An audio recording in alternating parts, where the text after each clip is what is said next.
Agraria dan Tata Ruang Badan Pertanahan Nasional mengeluarkan aturan baru mengenai bukti kepemilikan tanah dalam bentuk sertifikat elektronik. Mulai tahun ini, Kementerian ATR BPN akan memulai penggunaan sertifikat tanah elektronik.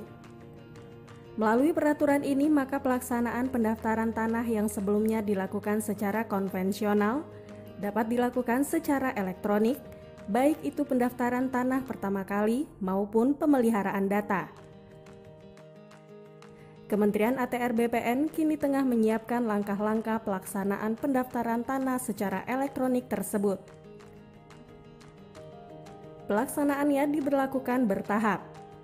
Hasil pelaksanaan pendaftaran tanah secara elektronik ini nantinya berupa data, informasi elektronik, dan atau dokumen elektronik yang merupakan data pemegang hak, data fisik, dan data yuridis bidang tanah yang valid dan terjaga autentikasinya. Produk dari pelayanan elektronik ini seluruhnya akan disimpan pada pangkalan data sistem elektronik.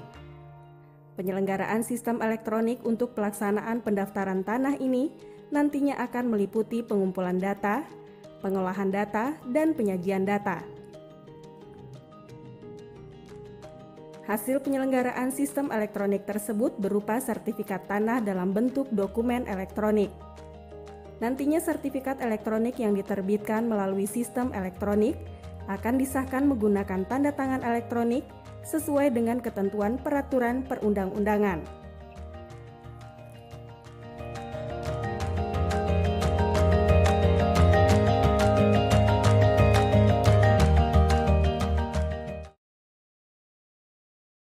Selamat malam, Assalamualaikum warahmatullahi wabarakatuh. Selamat datang di Bincang Editor Liputan6.com. Tumben ya, kita mengudara malam-malam gini, tapi mau pagi, mau malam, mau siang, kita harus tetap semangat. Karena Bincang Editor seperti biasa akan menghadirkan banyak banget informasi terbaru yang pasti akan kita bahas dengan narasumber-narasumber kelas A. Gila ya, kelas A guys. Dan akan hadir via online kali ini bersama kita. Selain itu juga akan ada 3 panelis, para pimpinan redaksi dari media-media yang ada di KLY Group.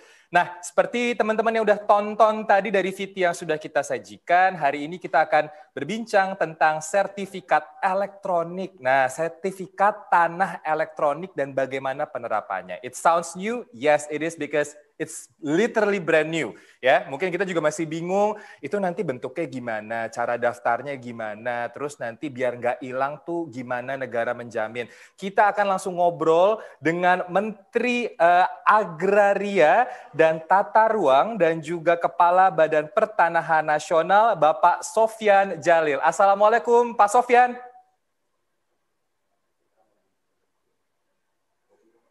Halo, Pak Sofyan, maaf audionya belum keluar, Pak. Oke, baik. Ya. Waalaikumsalam, apa kabar? Alhamdulillah, Pak Sofyan. Sehat, Pak?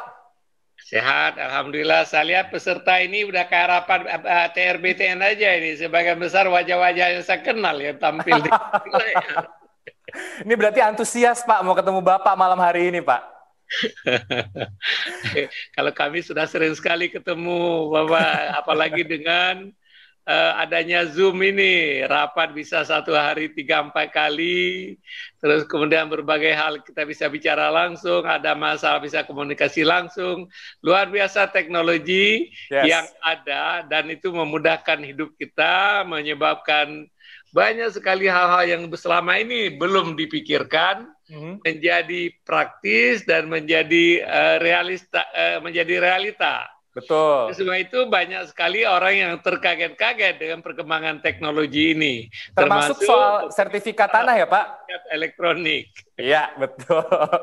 Nah, Pak Sofyan, saya juga mau memperkenalkan dulu nih, Pak. Ada beberapa panelis, ada 3 pimpinan redaksi dari grup KLY. Yang pertama ada Mbak Irna Gustiawati, pimpinan redaksi dari Liputan6.com. Halo Mbak Irna, selamat malam.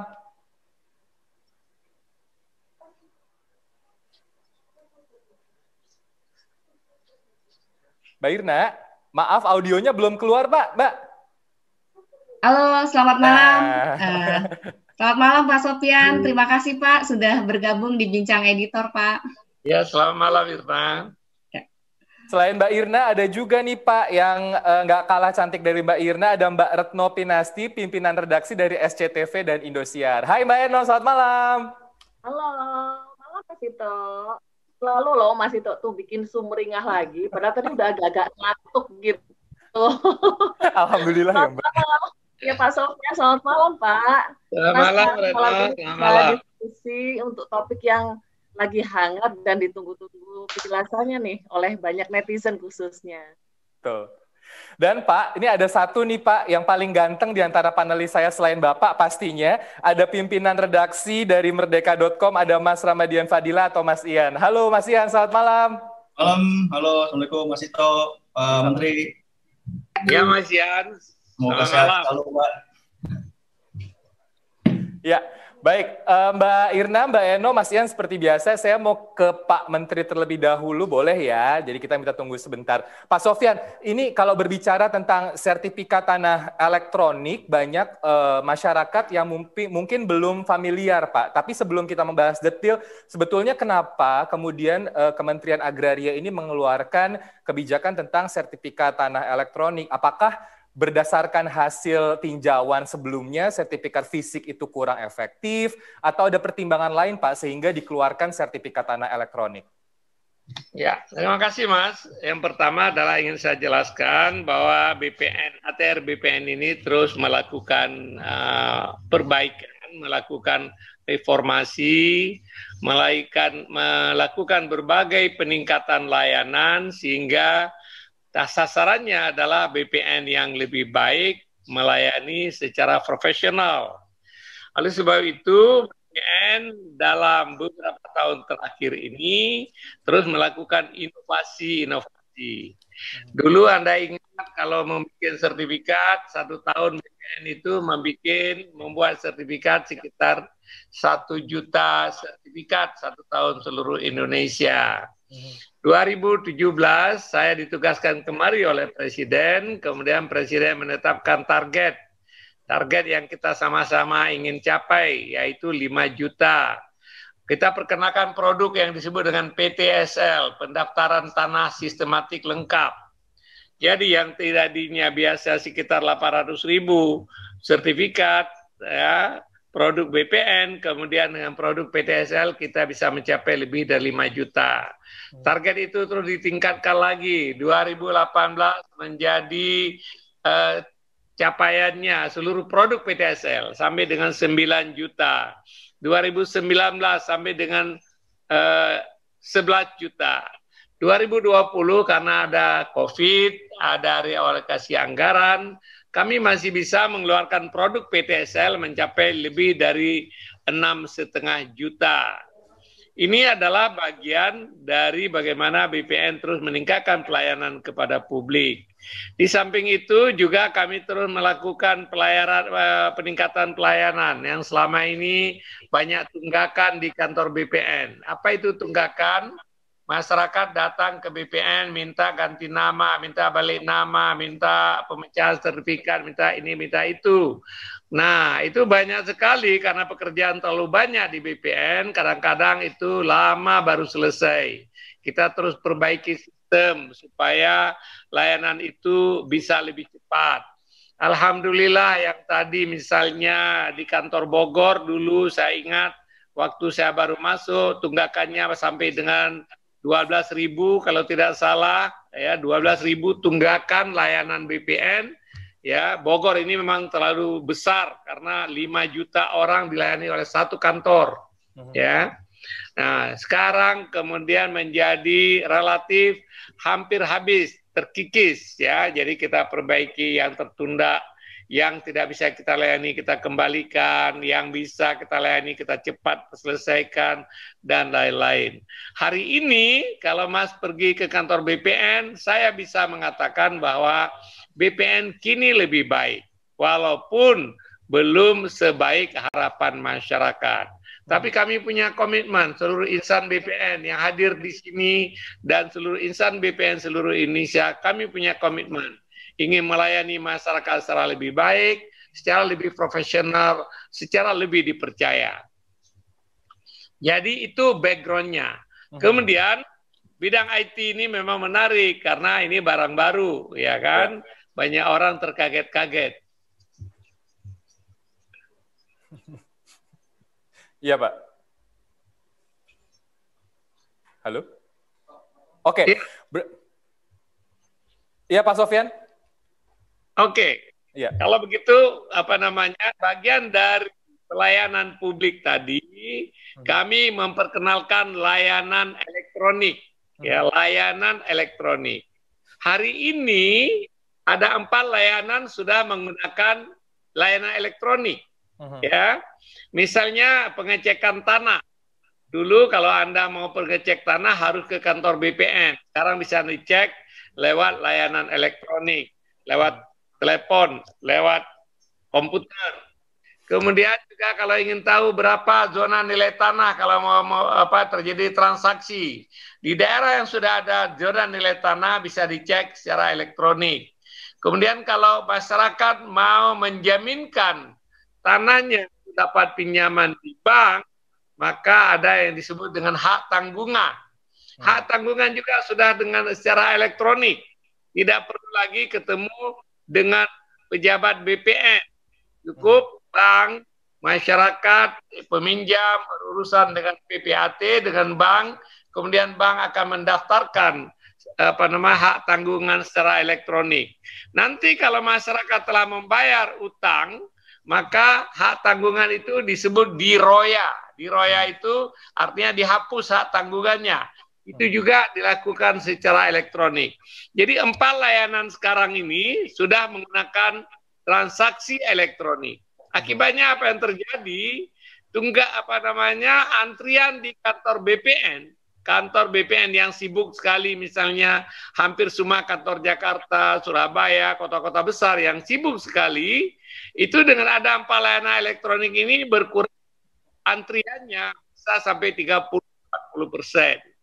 Untuk diketahui hari ini yang namanya layanan hak tanggungan dan roya sudah 100% berbasis elektronik. Alhamdulillah, tidak ada masalah sama sekali, ya kan? Nah, dalam rangka kita meningkatkan lebih bagus pelayanan kita kepada masyarakat, kemudian kita akan memperkenalkan sertifikat elektronik. Ya. Nah, sertifikat elektronik ini sebenarnya bukan barang yang aneh.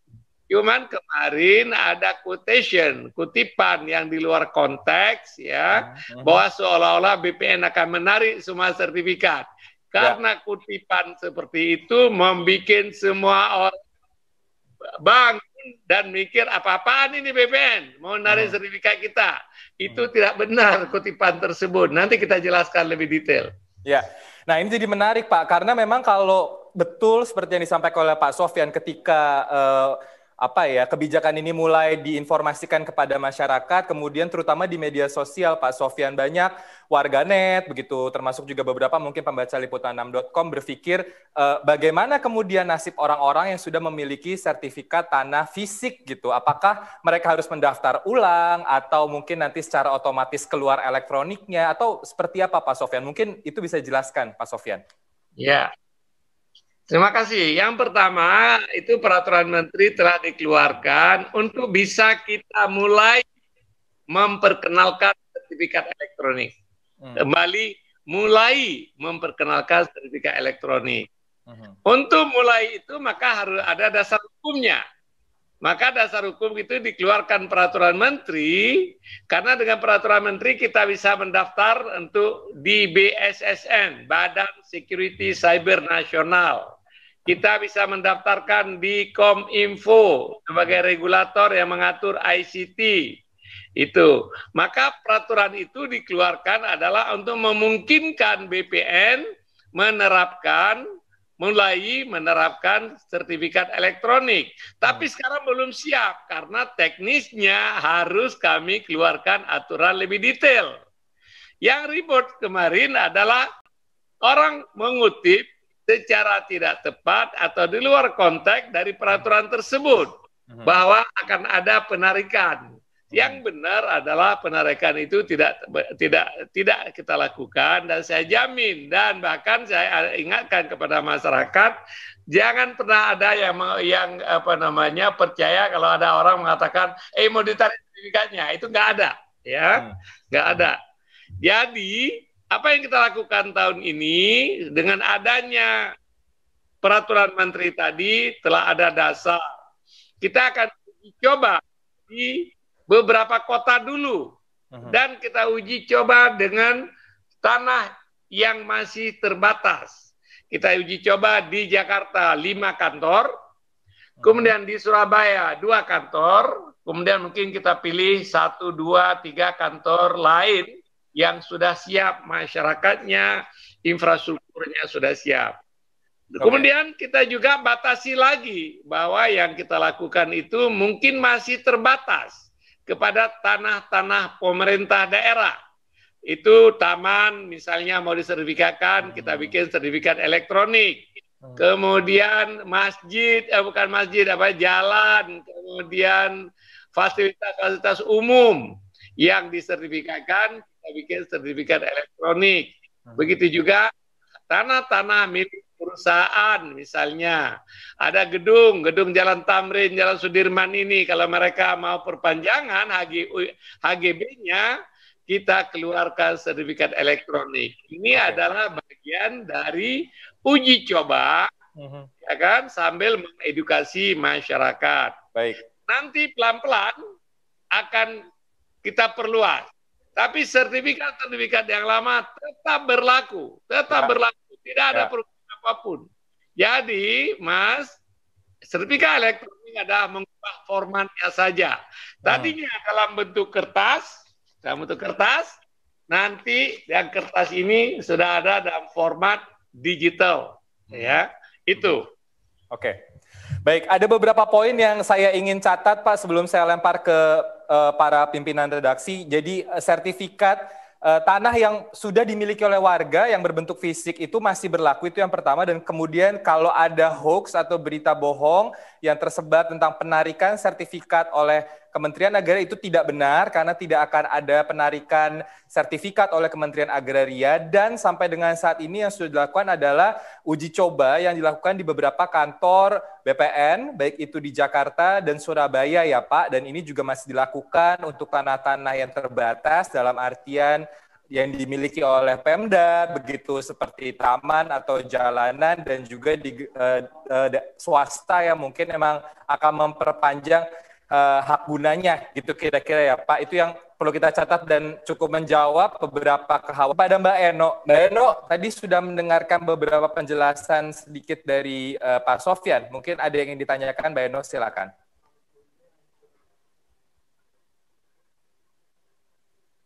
Ya, Mas Ito. Halo.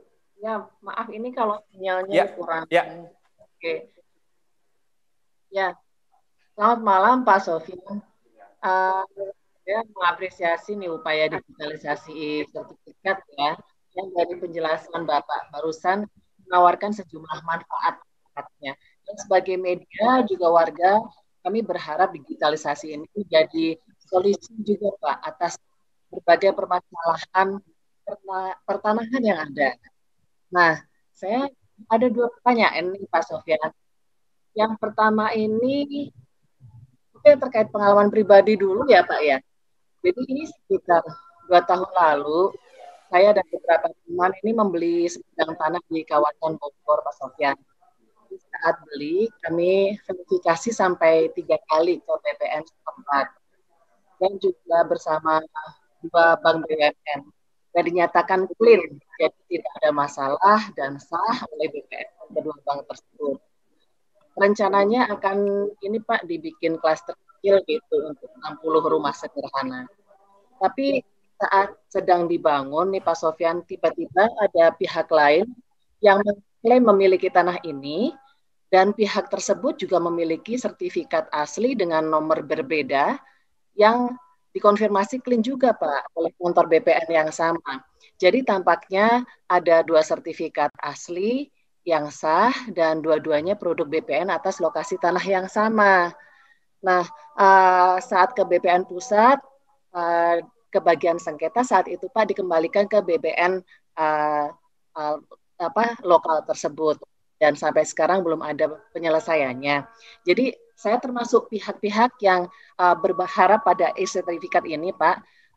Mudah-mudahan dan sekaligus saya ingin bertanya ke Pak Sofyan, bagaimana Pak e-sertifikat ini bisa mengakselerasi penyelesaian persoalan-persoalan sertifikat ganda atas tanah yang sama ini di Kabupaten kawasan Bogor, Pak. Mungkin tadi kan Bapak sampaikan ini kawasannya cukup crowded ya, bebannya cukup banyak. Nah, bagaimana ini dapat diakselerasi penyelesaiannya oleh e-sertifikat ini, termasuk juga persoalan sengketa tanah yang lainnya. Itu satu. Yang kedua, terkait program e-sertifikat ini, Pak, apakah ada referensi digitalisasi land registry atau land records di negara lain nih, yang digunakan sebagai acuan? Karena kalau saya sempat baca itu Pak, digitalisasi land records di India ini Pak yang diluncurkan tahun 2008, ini setelah 12 tahun yaitu hingga tahun 2020 nih Pak, belum mencapai 50% dari target yang dicanangkan. Nah, untuk yang akan Bapak jalankan ini apakah ada referensinya dari negara mana dan seperti apa tahapan-tahapan selanjutnya Pak? Apakah akan ada semacam konsultasi publik atau seperti apa mekanisme pemilihan vendornya? Dan kami sih sangat berharap dilakukan secara terbuka Pak, karena meski berbeda program, tapi publik sering mengaitkan, begitu pula netizen ya, mengaitkan dengan IKTP Pak, jadi sama-sama I gitu kali ya. Jadi begitu dengar e-sertifikat langsung teringat kenangan kenangan korupsi IKTP yang cukup melukai hati publik tampaknya. Jadi karena itu rame di netizen juga. Itu Pak pertanyaannya. Terima kasih Pak Sofyan. Baik, terima kasih Mbak Eno. Silakan Pak Sofyan. Terima kasih Mbak Retno. Terutama pertama saya ingin komentar tentang sertifikat ganda tumpang tindih yang Mbak Retno sampaikan. Saya mengakuin bahwa itu terjadi. Kenapa itu terjadi? Ini adalah peninggalan ya. Dulu kita itu belum punya teknologi secanggih hari ini. Waktu itu orang datang misalnya si A, kalau lebih jauh lagi, dulu pemerintah di daerah Bogor, Bekasi, dan lain-lain itu banyak tanah-tanah yang barangkali tidak ada jin buang anak kalau istilah kita, ya kan?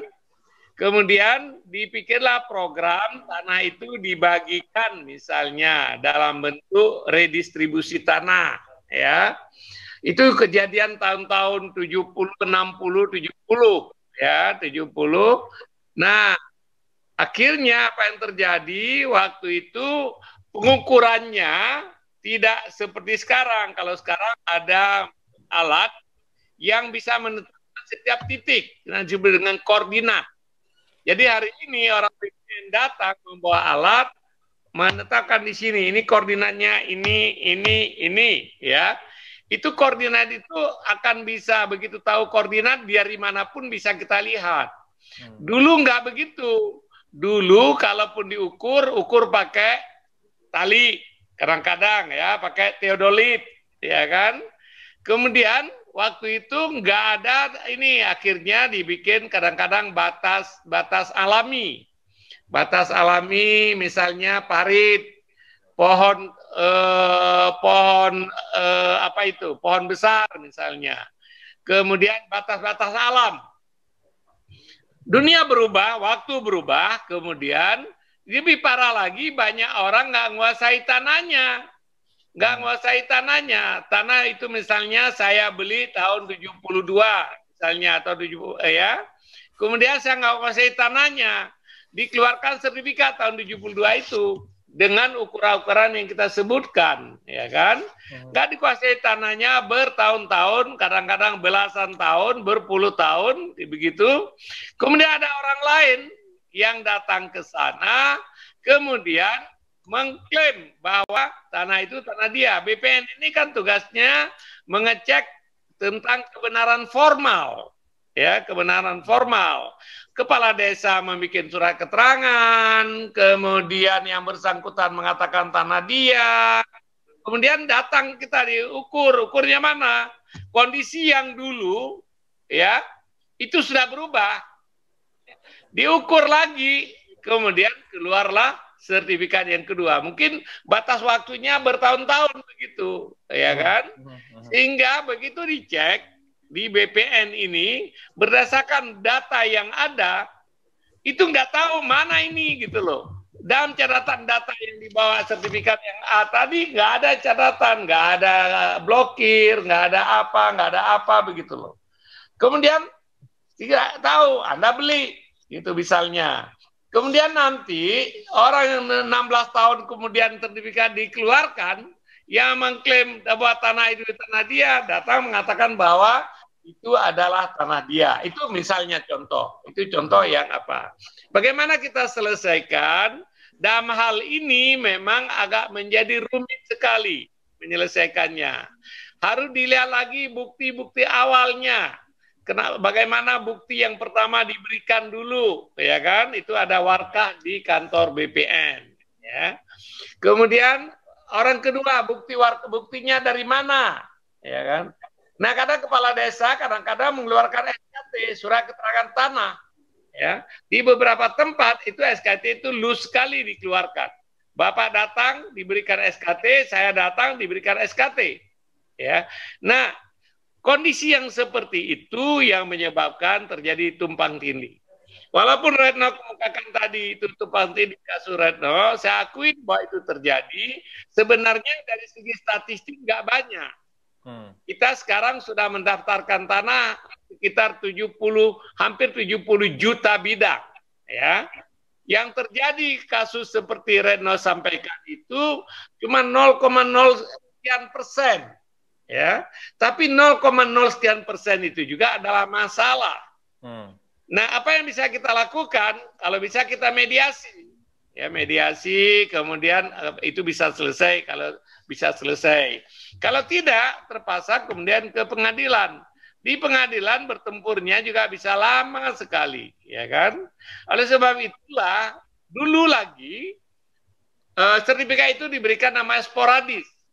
Sporadis di sini diberikan sertifikat, kemudian orang lain minta di sini. Pada tahun yang datang depan gitu lagi begitu, sehingga kita tidak tahu di mana sertifikat sebelumnya, ditambah tidak ada koordinat yang saya sebutkan tadi. Oleh sebab itu kita perkenalkan PTSL, pendaftaran tanah sistematik lengkap. Jadi satu desa, satu RT, satu RW, satu desa, seluruh tanah didaftarkan. Bahkan sekarang di Jawa Tengah dan Jawa Timur kita libatkan Babinsa, kita libatkan polisi di desa, Babin Kaptimas, kita libatkan RT, RW, Lurah untuk memverifikasi supaya tidak terjadi seperti Retno kemukakan. Itu juga bagian yang sedang kita perbaikin. Oleh sebab itu, apakah yang kasus misalnya seperti ini akan dikeluarkan sertifikat elektronik? Tidak. Kalau ada sengketa, kita tidak akan keluarkan sertifikat elektronik sampai sengketanya selesai. Ya. Jadi semua yang bersengketa kita selesaikan dulu. Kalau bisa selesaikan dengan mediasi, kita mediasi. Kalau tidak, kita secara administrasi kita buktikan bahwa si A yang benar, si B yang salah, kita batalkan salah satu. Ya kan? Tapi kalau sertifikat lama itu menjadi rumit sekali secara administrasi. Apalagi sudah beralih tangan. Ya, ini adalah peninggalan masa lalu yang terus kami coba perbaiki. Jadi harapannya memang dengan adanya sertifikat tanah elektronik ini bisa meminimalisir kasus seperti yang tadi disampaikan oleh Mbak Eno ya Pak? Kedepannya ya tentu, apalagi kita melakukan tadi yang saya sebutkan, pendaftaran tanah sistematik lengkap. Satu desa seluruhnya, semua bidang tanah kita daftarkan. Di situ akan ketahuan ini tanah si A, ini tanah si B, apakah tanah ini sudah ada sertifikat atau tidak, dan lain-lain. Itu semua kita lakukan dengan pendekatan perbaikan. Ya. Baik. Terus yang kedua, iya Pak. tadi dari Retno, pengalaman di India katanya bahwa sekian lama program ini tidak jalan secepat yang diharapkan. Kita juga antisipasi hal yang sama. Karena Indonesia adalah begitu luas. Ada kota yang sudah sangat advance, ada kampung dan daerah yang masih jauh dari infrastruktur yang memadai. Oleh sebab itu kita bayangkan program sertifikat elektronik ini akan perlu lama transisinya sampai seluruh tanah itu nanti bisa menjadi elektronik. Apakah setahun, apakah 5 tahun, apakah 10 tahun, kita akan lihat. Tapi kita harus mulai dari sekarang. Karena ini adalah penggunaan teknologi yang paling aman, yang paling mudah, tidak bisa dipalsukan, dan lain-lain. Baik. Jadi artinya memang ini masih, sekali lagi ini masih dalam trial ya Pak, dan kita belum tahu kapan nantinya, berapa tahun butuh waktu untuk betul-betul sampai bertransformasi dari yang fisik menuju elektronik gitu ya Pak Sofyan ya? Iya, menuju elektronik yang full ya. Ya. Tapi kalau yang baru, sudah sebutkan tadi, tidak perkenalkan. Okay. Tadi bagus sekali Retno mengatakan, jangan sampai terjadi kasus IKTP kedua. Ya kan? Nah, untuk tahap sekarang ini kita kerjakan sendiri, Retno, dengan sistem yang ada, IT yang ada, data tanah yang kita miliki, bantuan dan tenaga orang kita sendiri untuk uji coba. Ke depan nanti tentu kita akan menggunakan mekanisme yang kita lakukan dengan misalnya KPBU ya, kerjasama private swasta dan negara, dan akan dilakukan tender secara sangat transparan. Dan untuk diketahui bahwa cuman keledai pun tidak mau masuk ke dalam lubang yang sama ya. Jadi kalau misalnya ada pejabat pemerintah melakukan kekeliruan yang sama, itu lebih parah daripada keledai. Itu patut dicatat tuh Pak, quote of the day Pak Sofyan, luar biasa. Tapi intinya message yang ditanyakan oleh Mbak Eno memang sangat make sense sih Pak, apalagi kalau kita berkaca pada kasus-kasus yang seperti yang disampaikan oleh Mbak Eno, itu juga sempat jadi pembicaraan di publik, dan mudah-mudahan seperti apa yang disampaikan oleh Pak Sofyan tidak terjadi ya Pak, hal-hal yang seperti dengan IKTP di kasus sebelumnya. Pak Sofyan, kita pindah ke Mas Ian. Mas Ian, silakan kalau ada pertanyaan kepada Pak Sofyan. Terima kasih Mas Ito. Dari saya ini Pak, berapa kali juga kan dari Pak Menteri mengungkap adanya mafia tanah itu Pak. Jadi permainannya kan juga kasar sekali ya Pak. Yang tahun 2020 kemarin terungkap di Jakarta Selatan. Ceritanya mau tanah, terus tiba-tiba dibawa ke notaris kali kong, dipalsukan lah gitu. Si orangnya dikasih. Nah juga pas juga kemarin juga Desember kan diungkap juga beberapa modusnya ya, yang sampai pura-pura sengketa ya, sampai ke MA, ke perintah eksekusi lah, yang si punyanya malah bingung gitu. Nah itu kan cara yang mengerikan ya, kalau misalnya orang-orang yang umum nggak kepikiran lah gitu, bagaimana sih main kayak gitu kan. Perusahaan yang saya katakan tuh kebayang kalau saya rugi, sampai tadi Mbak Eno mahal, ribet gitu Pak. Nah ini mungkin ada begitu muncul orang khawatir gitu, wah yang sertifikat gue pegang aja masih bisa dipakai main gitu, apalagi yang ini gitu kan. Ditambah lagi waktu itu kan kalau nggak salah ada beberapa yang melibatkan dari Dukcapil ya Pak, kalau nggak salah ada honorer yang masukin IKTP gitu kan. Nah pertanyaannya, jaminan apa sih Pak yang membuat si IKTP ini si KTP juga si sertifikat ini lebih lebih aman gitu, agar nggak bisa menghindari mafia tanah, agar bisa nggak dipakai macam-macam gitu. Nah, yang kedua, untuk misalnya nanti setelah jangka panjang dengan masyarakat, berapa sih Pak biayanya yang harus dikeluarkan gitu? Ini kan untuk mencegah pungli-pungli gitu ya. Karena kalau dari BPN sih kayaknya sudah agak ini ya Pak ya, cuma kadang-kadang yang ini aparat-aparat di RW di desa ini yang masih suka mengatasnamakan BPN, minta uang rokok, minta apa gitu. Nah, ini masih kejadian di beberapa tempat yang kita terima laporan. Yang mudah-mudahan pure nanti gratis, full ke masyarakat gitu, dan nggak ada lagi sih yang bawa-bawa BPN atau untuk segala macam. Baik. 2 pertanyaan aja. Makasih Pak Menteri. Thank you Mas Ian. Silakan Pak Sofyan. Terima kasih Mas Ian. Ini masalah mafia tanah memang ini kalau kita bicara mafia tanah cuma ada di Indonesia. Kalau kita bicara land mafia di luar negeri bingung mereka. Jadi orang ini luar biasa kreatif gitu. Kalau land mafia di luar negeri yang terkenal ada Godfather itu ya, atau di bidang narkoba ya kan, ya Tapi di Indonesia mafia tanah. Nah, mafia tanah ini ada suatu yang kita perangin. Kami udah banyak tangkap ya mafia tanah. Ya mafia tanah maksudnya istilah generik penjahat ya yang menggunakan berbagai cara untuk kemudian membuat tanah si A diklaim oleh dia, tanah si A dijual oleh si B, ya kan. Salah satu sebabnya atau salah satu ini ya sebabnya adalah karena sertifikat tadi. Oleh sebab itu, ini kalau ada penonton yang kalau ada orang datang Anda menjual tanah, ya, ini banyak ini kesempatan jual tanah, iklan tanah, kemudian ada orang datang, saya mau beli tanahnya. Boleh nggak lihat sertifikat dulu, saya mengecek ke BPN, ya kan? Nah, mafia tanah ini bikin begitu rupa, pura-pura ada nanti kantor notaris, dia bawa itu sertifikat itu ke kantor notaris, ada plangnya, padahal itu kerja mafia semua, personifikasi, ya kan?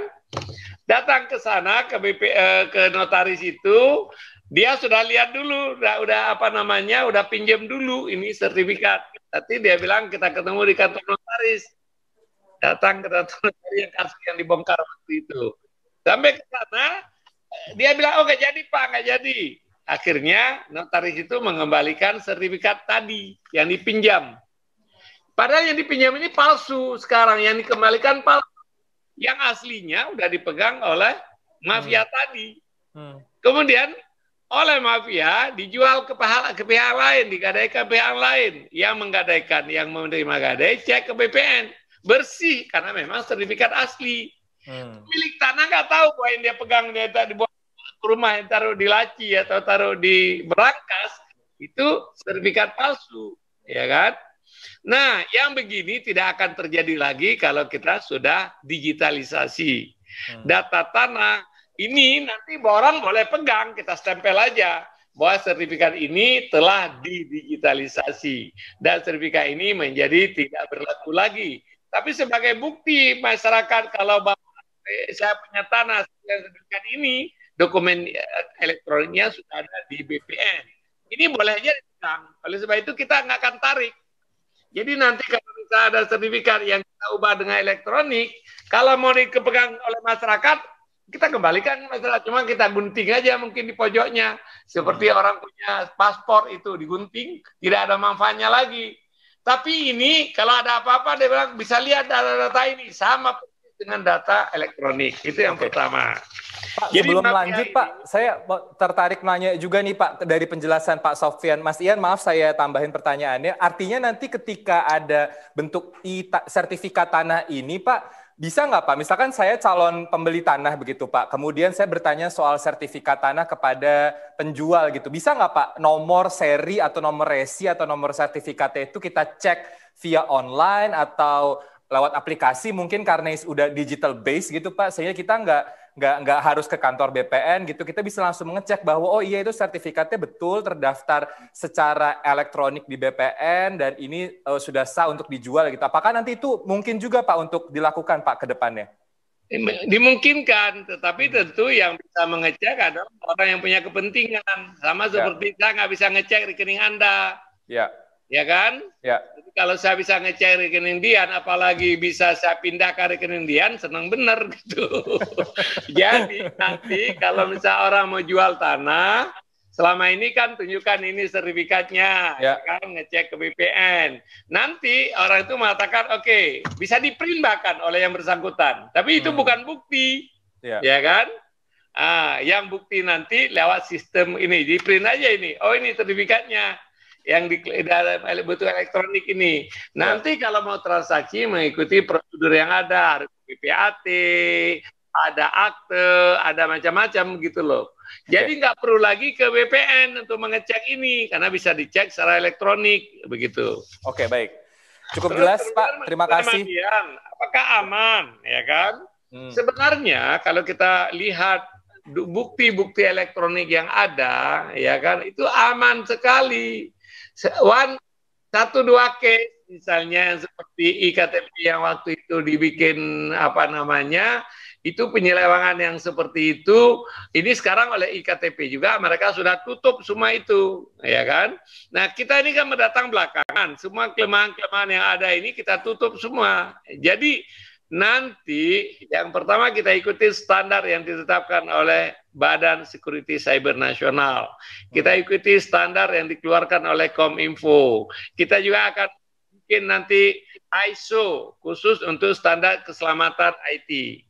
Jadi sebenarnya dari segi keamanan dan reliability-nya jauh lebih aman, begitu ya. Kemudian dengan proteksi yang berlapis-lapis, ya kan.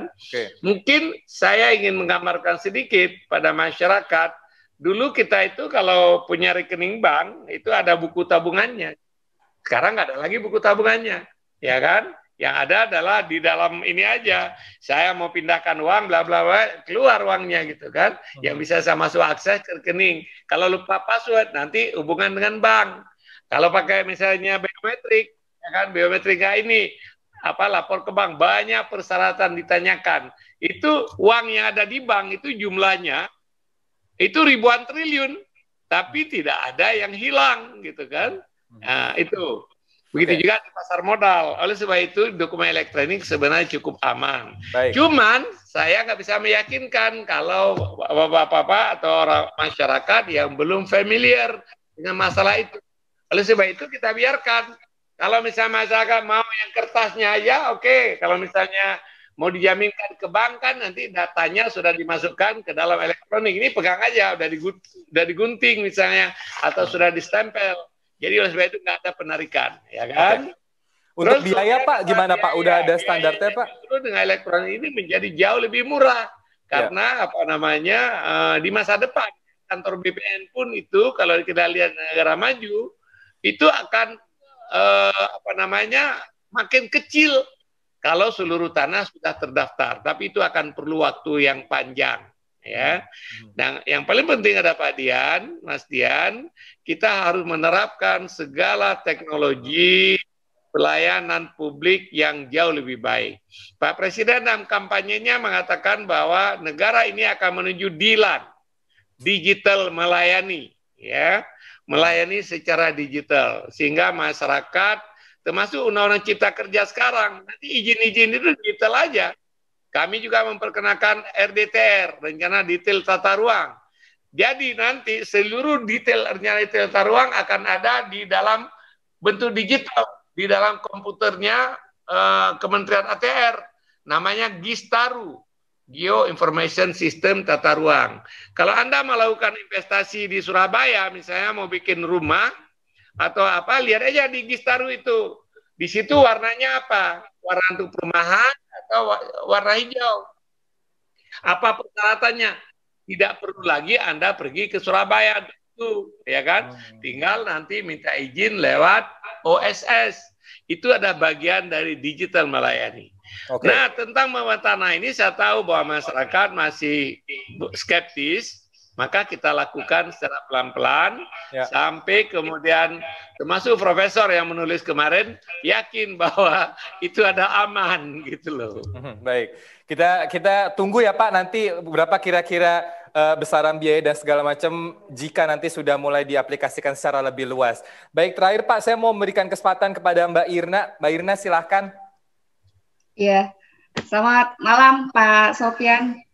Ini pembicaraan yang sangat penting dari awal. Ini saya merangkum ada 3 hal nih Pak, yang memang menjadi kekhawatiran publik dan juga menjadi concern daripada media untuk menyampaikan keresahan-keresahan yang ada di publik.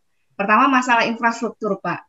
Jadi sebisa mungkin Kementerian ATR atau BPN itu memberikan penjelasan Pak. Seperti apa sih infrastruktur yang digunakan oleh ATR atau BPN dalam melakukan sertifikat elektronik ini Pak gitu. Termasuk tadi Bapak juga sudah menjelaskan bahwa titik koordinatnya pun harus sangat detail gitu kan. Nah, supaya tidak terjadi salah paham gitu. Nah, sebenarnya dari sisi infrastruktur nih mana Pak yang di apa menjadi acuan untuk satu map-nya ini Pak, untuk one map-nya ini mana yang jadi acuan? Karena kita tahu setiap kementerian juga punya punya data-data soal tanah ini. Jadi LH punya data tanah, kemudian ESDM punya data tanah, terus nah ini kan belum terintegrasi Pak. Apakah nanti semua dari kementerian ini akan terintegrasi? Nah ini mungkin Pak yang harus terus-menerus dijelaskan oleh Kementerian ATR mengenai infrastruktur ini. Kemudian poin kedua yang juga menjadi pertanyaan publik adalah masalah keamanan Pak. Walaupun tadi Bapak sudah mengatakan ini keamanannya dijamin, tapi sekali lagi publik tuh perlu pembuktian gitu loh. Dan saya sangat sepakat tadi Bapak bilang bahwa ini tidak ada targetnya gitu. Jadi memang dibiarkan secara alami sampai orang itu merasa bahwa ini memang dia membutuhkan gitu. Nah, ketika kita pandemi selama ini kita tidak bisa melakukan kerja jarak jauh, belajar jarak jauh. Nah, tapi ketika kondisi memaksa, mau nggak mau kita bisa gitu loh. Nah, ini saya tadi sepakat dengan Bapak bahwa ini tidak ditarget. Jadi Bapak membiarkan secara alami sampai orang benar-benar butuh ya Pak ya. Nah, itu. Kemudian poin ketiga, ini yang seperti disampaikan Ramadian tadi, adalah masalah keamanan Pak. Jadi masalah keamanan ini menyangkut soal kredibilitas Pak. Karena kita tahu mafia tanah itu sudah bukan rahasia umum, kadang juga melibatkan pihak-pihak BPN Pak. Jadi kita memang tidak menutup mata itu terjadi gitu loh. Nah ini sebenarnya yang ditunggu oleh publik gitu loh. Bagaimana kami bisa percaya kepada BPN sehingga kami mau dengan sukarela memberikan atau mendaftarkan ke surat elektronik gitu. Nah ini yang harus selalu dijawab oleh Kementerian ATR. Dan seperti misalnya kita lihat perbankan Pak, perbankan tuh walaupun sudah bertahun-tahun, tapi di Indonesia yang punya rekening baru 92 juta Pak, gitu, baru seratusan juta gitu. Bayangkan dari 270-an yang punya rekening cuma segitu gitu loh. Masih banyak yang belum melek, padahal tuh usianya sudah sangat panjang. Mungkin ini juga akan jadi PR pemerintah ke depan gitu. Tapi ini kita apresiasi sebagai terobosan yang bagus Pak. Jadi kita harus memulai dari sekarang, tapi juga ada PR yang harus disertai mengenai keterbukaan sejelas-jelasnya, bagaimana infrastrukturnya, bagaimana keamanannya, bagaimana kredibilitasnya. Sehingga kita dengan sukarela percaya bahwa ini tidak sekedar jargon, tapi Kementerian Bapak memberikan fondasi untuk dikerjakan oleh kedepannya gitu. Jadi minta tolong Pak untuk yang 3 poin tersebut benar-benar diberikan penjelasan sejelas-jelasnya kepada publik, dan kami sangat mendukung supaya terobosan ini juga menjadi hal yang bagus Pak buat Kementerian ATR BPN. Terima kasih Pak. Terima kasih Irna. Baik. Bukan aja bagus Terima kasih Kementerian ATR BPN, tapi bagus.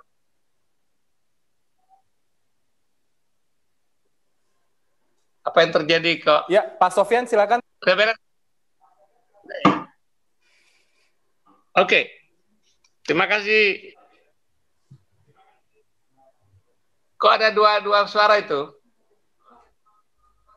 Ya, halo. Dengar nggak? Apakah suara saya terdengar, Pak?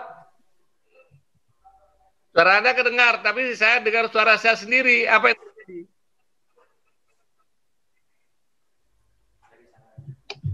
Baik. Halo?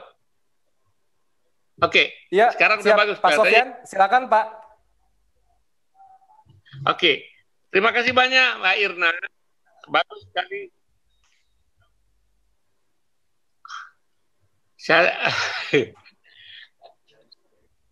Kedengeran Pak, kedengeran. Ada. Coba dicek di sana ya apa masalahnya, sehingga di sini katanya oke. Mengganggu nggak, terganggu nggak bagi pendengar? Tidak, Enggak, Pak. Pak, aman, Pak, aman, Pak. Oke. Irna, bagus sekali. Yang pertama adalah ini bukan hanya bagus untuk BPN, ATR BPN, tapi memang bagus untuk bangsa kita, bagus untuk masyarakat. Karena bagaimanapun kita atau dunia ini bergerak ke arah dunia digitalisasi. Sekarang kita sudah merasakan dalam berbagai hal, ya. Nah, pertanyaan pertama tadi bagaimana infrastruktur? Kita sadar betul, infrastruktur sekarang ini masih terus kita bangun, ya. Tapi sambil membangun infrastruktur kita uji coba, ya, uji coba. Maka kami sangat hati dan membatasi diri dulu di beberapa kota dan terbatas untuk tanah-tanah milik masyarakat, milik pemerintah atau tanah-tanah milik perusahaan yang besar-besar yang tidak yang masyarakatnya, pemiliknya sudah sangat sadar dan sangat tahu tentang teknologi ini. Oleh sebab itu terus membangun infrastruktur IT yang sekarang ini masih terus dibangun. Kalau nanti kita perkenalkan sambil membangun infrastruktur, kita perkenalkan tahap uji coba. Oleh sebab itu jangka waktunya akan panjang sekali seperti Irna kemukakan, itu ya. Terus kemudian yang kedua tentang keamanan, ya. Nah, memang keamanan ini perlu secara orang yang mengerti bidang IT tahu bahwa keamanan IT itu adalah cukup tinggi, ya, cukup tinggi. Nah, namun kan masyarakat perlu pembuktian seperti yang Anda sebutkan.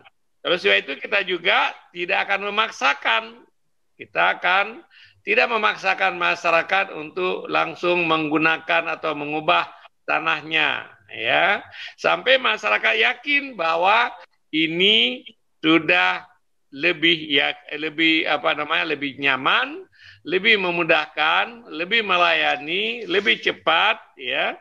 Nah, itu perlu nanti perlu waktu begitu, ya. Terus kemudian Anda nanyakan kredibilitas BPN, memang itu yang terus kami perbaikin, ya kan. Jadi kenapa misalnya masyarakat begitu mendengar ide ini ribut, salah satu adalah saya juga mengatakan kepada internal BPN bahwa kita ini masih belum dipercayai sepenuhnya, ya. Oleh sebab itu ini ada bagian dari kami terus memperbaiki internal. Untuk diketahui, Mbak Irna, kantor BPN atau ATR BPN ini terus melakukan pembenahan internal, seperti juga terjadi pembenahan internal di berbagai institusi yang lain.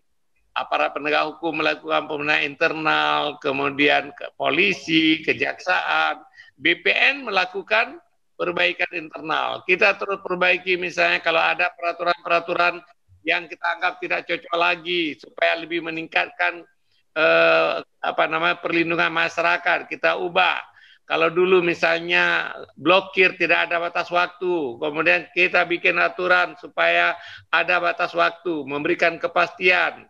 Kemudian kalau misalnya kami juga memperbaiki internal BPN, misalnya orang-orang berprestasi, orang-orang yang punya reputasi yang baik, kita berikan tanggung jawab yang lebih besar. Jadi sejak saya di Kementerian BPN ini, sekarang kami kemarin dapat award dari Komisi Aparatur Negara KSAN, bahwa sistem merit itu sudah berjalan. Itu juga bagian dari perbaikan internal. Kalau kemudian yang melanggar, saya yang orang yang korban, orang BPN banyak juga korban kriminalisasi. Ya, kalau kasus seperti itu saya bela kemanapun, ya kan, sampai ke Agung saya bela kalau misalnya orang kami menjadi korban kriminalisasi, itu juga terjadi. Tapi sebaliknya, kalau orang BPN melakukan kesalahan, kita ambil tindakan disiplin, ya. Satu kanwil saya copot, ya kan, satu direktur saya nonjobkan, begitu. Itu bagian dari upaya kita memperbaiki internal BPN. Karena BPN ini dipercaya oleh masyarakat kalau kita makin hari makin lebih baik melayani masyarakat. Saya yakin seperti yang kemukakan tadi, masih banyak masalah yang harus kita work out. Nah, oleh sebab itu target kita itu akan jauh lebih panjang transisi. Sekarang ini yang ribut di masyarakat seolah akan terjadi sertifikat elektronik besok dan semua tanah sertifikat masyarakat akan ditarik, itu adalah lebih karena kesalahan kutip waktu itu dan menyebabkan masyarakat jadi ribut. Padahal nggak ada perubahan banyak, yang ada adalah kita meningkatkan improve pelayanan dengan menggunakan sertifikat elektronik. Ada Anda sebutkan tadi misalnya tentang koordinat. Saya pikir koordinat itu justru satu sebenarnya, ya kan? Karena koordinat itu kan standar dunia. Jadi dengan ada teknologi sekarang ini, praktis tanah setiap orang itu kalau sudah diukur dengan koordinat yang tepat itu tidak akan bergeser. Kalaupun bergeser sangat saintifik itu karena perubahan macam-macam bumi ini, ya. Jadi dengan koordinat yang ada tidak akan terjadi di masa akan datang tumpang tindih. Ya, jadi yang kita sudah mengukur yang baru tidak akan ada tumpang tindih kalau ini. Terus kemudian tentang one map policy itu juga ada bagian yang digerakkan oleh pemerintah Pak Jokowi untuk menyatukan semua tanah itu satu one map policy. Jadi berbagai kementerian nanti bisa menggunakan data yang sama untuk berbagai kepentingan. Datanya tetap sama, itu masih terus dilakukan. Sekarang untuk skala 1:50.000 rasanya seluruh Indonesia sudah ada. Tapi kan untuk kepentingan pengukuran tanah itu kita perlu skala 1:1000 atau 1:5000, 1:3000 yang jauh lebih besar atau lebih kecil, sehingga bisa kita lihat kalau misalnya lewat Google kita akan tahu tanah kita di mana, seperti Google di kota-kota besar begitu. Itu bagian terus dalam rangka kita untuk menciptakan perbaikan infrastruktur IT kita. Kemudian keamanan ini terus kita perbaiki, dan yang ketiga adalah kredibilitas BPN ini harus terus kita tingkatkan. Saya pikir Irna, kalau Anda pergi ke BPN hari ini, saya cuma punya target sederhana aja.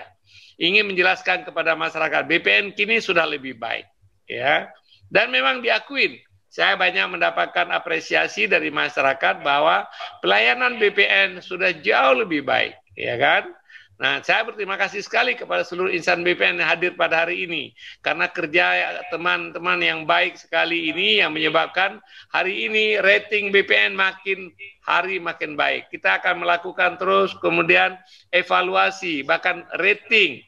Apakah citra kita makin hari makin baik. Tujuannya adalah bagaimana rating kita makin hari makin baik.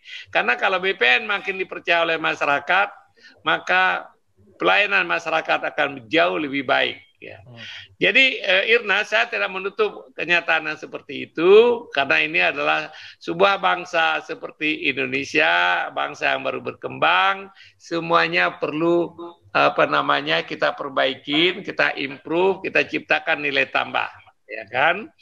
Dan kemudian terakhir, saya pikir Anda mengatakan ini meletakkan fondasi ke depan, betul, fondasi ke depan. Ya, tapi saya yakin ini akan jauh lebih cepat. Karena apa? Generasi milenial, apalagi generasi hari ini, ya kan, dengan work from home, study from home, semua orang, anak-anak kecil sekarang sudah bisa menggunakan ini, ya kan? Ini akan cepat sekali akselerasinya. Generasi saya, misalnya kadang-kadang kalau password ada gangguan dengan telepon saya ini, saya nggak bisa nggak ada waktu deh, atau males. Sehingga saya bilang, anak saya, coba kamu lihat, coba perbaiki ini sedikit. Terus anak saya bercanda, gimana mantan Menteri ICT, nggak masih ICT, katanya gitu ya. Jadi generasi kita ini, tapi generasi yang Anda ini, apalagi generasi yang lebih muda, ini perusahaan eventually, secara alami masyarakat akan percaya bahwa sertifikat elektronik adalah cara yang paling baik untuk melindungi masyarakat dari praktek-praktek yang tak terpuji. Baik. Membuat layanan BPN lebih cepat, membuat ekonomi menjadi bergerak lebih dan membuat hak-hak masyarakat menjadi jauh lebih pasti. Baik. Terima kasih kami ucapkan kepada Pak Sofyan Djalil, Menteri Agraria dan Tata Ruang, dan juga Kepala Badan Pertanahan Nasional Republik Indonesia yang sudah menjelaskan tadi. Saya pikir sudah cukup lengkap Pak Sofyan penjelasannya, karena pertanyaan-pertanyaan dari Mbak Eno, Mas Ian, dan juga Mbak Irna tadi sudah mencakup berbagai sektor. Saya juga sampai bingung Pak mau nanya apa lagi, karena tadi udah diambil semuanya sama senior-senior saya. Jadi bagus banget Pak. Dan betul, sebagai penutup mungkin kita berharap Pak, seperti yang disampaikan oleh Mbak Eno, Mas Ian, dan Mbak Irna tadi ke depannya, bahwa kita berharap adanya sertifikat tanah elektronik ini bukan hanya membantu warga untuk mencapai kepastian tentang tanah yang mereka miliki, tapi juga bisa membantu negara ke depannya Pak untuk mengatasi masalah-masalah seperti double certificate atau kesulitan warga mendapatkan sertifikat, dan terutama kemudahan-kemudahan warga yang lainnya untuk mengakses sehingga ke depannya lebih mudah. Dan kita doakan juga mudah-mudahan secara infrastruktur dan security-nya juga lebih terjamin ya Pak ke depannya, sehingga warga akhirnya mau secara sukarela ke BPN dan kemudian dibuatkan sertifikat elektronik tanahnya. Pak, saya titip salam untuk teman-teman di Kementerian Agraria. Sehat selalu Pak, dan semangat terus. Salam untuk semuanya Pak. Terima kasih Pak Sofyan. Terima kasih Pak. Terima kasih Pak. Terima kasih Ya, banyak. terima kasih juga. Appreciate ini semua orang BPN yang sudah bekerja cukup baik dan sama-sama berstruggle kita untuk bikin BPN lebih baik lagi ke depan. Terima kasih. Amin. Amin. Terima kasih Pak Sofyan, terima kasih Mbak Irna, terima kasih Mas Ian. Terima kasih ya Pak. Atas waktunya. Terima kasih juga untuk Anda yang sudah menyaksikan 1 tahun ke belakang. Banyak informasi yang kita dapat ya, terutama tentang hoax-hoax, bagaimana sertifikat tanah elektronik yang tadi sudah dijawab oleh Menteri Agraria. Jadi kalau ada isu-isu yang di luar seperti yang disampaikan Pak Sofyan tadi, itu adalah kabar buruk, kabar hoax maksudnya, kabar bohong ya, jadi tidak usah dipercaya, dan kita tunggu bagaimana ke depannya nanti sosialisasi dan kemudian realisasi dari sertifikat tanah elektronik ini bisa betul-betul dinikmati oleh warga masyarakat. Saya Istiarto Sigit mohon pamit, sampai jumpa di Bincang Editor berikutnya. Wassalamualaikum warahmatullahi wabarakatuh. Selamat malam. Selamat malam.